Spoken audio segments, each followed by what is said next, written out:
Hello दोस्तों, नमस्कार। तो आज मैं द्विवेदी युग के बारे में ही बोल रही हूँ। आज तीसरा भाग है द्विवेदी युग का, इसमें नाटक और समालोचना के विषय में मैं बताऊंगी। तो अगर नाटकों की दृष्टि से देखा जाए तो भारतेंदु युग के बाद द्विवेदी युग में नाटकों का लेखन बहुत कम हुआ है।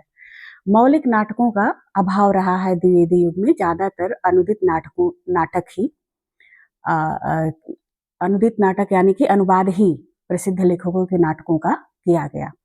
तो एक तरह से द्विवेदी युग का जो काल है वो नाटकों के दृष्टि से दरिद्र कालखंड कहा जा सकता है। और मौलिक नाटककारों में द्विवेदी युग में विशेष रूप से किशोरी लाल गोस्वामी, हरिऔध, शिवनंदन सहाय, देवी प्रसाद, पूर्ण नाम अध्यापक पूर्ण सिंह का नाम लिया जा सकता है। तो दोस्तों, समालोचना की दृष्टि से द्विवेदी युग को आज हम देखते हैं। तो पंडित महावीर प्रसाद द्विवेदी खुद बहुत बड़े समीक्षक थे, मर्मज्ञ थे, चिंतक थे, साहित्य के। तो इन्होंने समालोचना का विस्तार किया। मौलिक भारत के सांस्कृतिक में संस्कृत में जो रचनाएं हुई थी, यानी जो कालिदास जी ने लिखी थी, उन पर इन्होंने विचार किया और समालोचना लिखी। और पाश्चात्य विद्वानों ने भी जो रचनाएं की थी उस पर भी इन्होंने समालोचना लिखी है। तो किसी एक ही रचनाकार के गुण दोष दिखाने के लिए हिंदी की जो आलोचना की पहली पुस्तक है वो पंडित महावीर प्रसाद द्विवेदी जी की ही है। कालिदास की आलोचना इनकी पुस्तक का नाम है।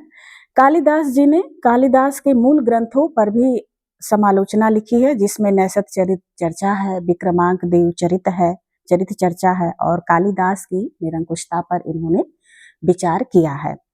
तो कालिदास जैसे महान और खरे प्राचीन कवि को दोष निकाले जाएं, यह प्रवृत्ति द्विवेदी जी के अभिभूत न होने वाले व्यक्तित्व की सूचक है। द्विवेदी युगीन आलोचकों की आलोचना का ऐतिहासिक महत्व और आधुनिक रीतिवादी प्रवृत्तियों के द्वंद्व में ही निहित है। द्विवेदी युग के सभी आलोचकों को पूरी तरह से न तो रीतिवादी कहा जा सकता है और न ही आधुनिकवादी कहा जा सकता है। आधुनिक श्रेणी में भी नहीं रख सकते हैं। जो मिश्र बंधु थे वो रीतिकाल के मर्मज्ञ थे और इन्होंने जो समालोचना लिखी वो रीतिवादी कवियों पर ही समालोचना लिखी है। और श्याम बिहारी मिश्र जो थे वो रीतिकालीन साहित्य के ही जानकार थे। उन्होंने हिंदी नवरत्नों में देव को सबसे ऊंचा स्थान प्रदान किया और सूर तुलसी में सूर को जो है वो तुलसी के समकक्ष ला करके खड़ा कर दिया। मिश्र बंधुओं ने श्रीधर पाठक की खड़ी बोली कविताओं का भी अपनी समालोचना में स्वागत किया है। दोस्तों, जहां विरोध और द्वंद्व नहीं होता है वहां समालोचना का विकास भी दिखलाई नहीं पड़ता है। उदाहरण के लिए देव बड़े की बिहारी झगड़े में जो तुलनात्मक समालोचना उस समय दिखाई पड़ती है, उससे हिंदी समालोचना का विकास हुआ। रीतिवादी आलोचक खड़ी बोली में रचित आधुनिक रचनाओं को व्यर्थ और नीरस कहते थे। लाला भगवान दीन जो थे वो भारत भारती जयद्रथ वध जो रचना थी गुप्त जी की, उन्हें दोषपूर्ण लगते थे।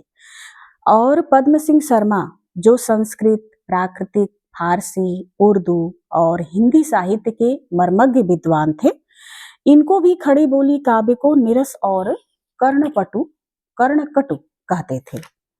पंडित द्विवेदी जी ने अपनी आलोचना से हिंदी रचनाकारों को वस्तु और रूप के प्रयोग की प्रेरणा भी प्रदान की। द्विवेदी जी का कहना था कि कविता से दुनिया में बड़े बड़े काम हुए हैं और बुरे साहित्य से समाज को हानि भी हुई है। द्विवेदी जी काव्य के रूप पक्ष के विषय में काफी आधुनिक थे। उन्होंने लिखा कि गद्य और पद्य दोनों में कविता हो सकती है। उन्होंने तुक और अनुप्रास को कविता के लिए आवश्यक नहीं माना है। उन्होंने साहित्य के लिए सामाजिक हित, प्राकृतिक सौंदर्य, मानव मनोविज्ञान, यथार्थ आदि को उचित बताया है। दोस्तों, आज के लिए इतना ही। आगे मैं द्विवेदी युग के रचनाकारों की कविता के विषय में बात करूंगी। तब तक के लिए धन्यवाद। आप लाइक सब्सक्राइब जरूर करें।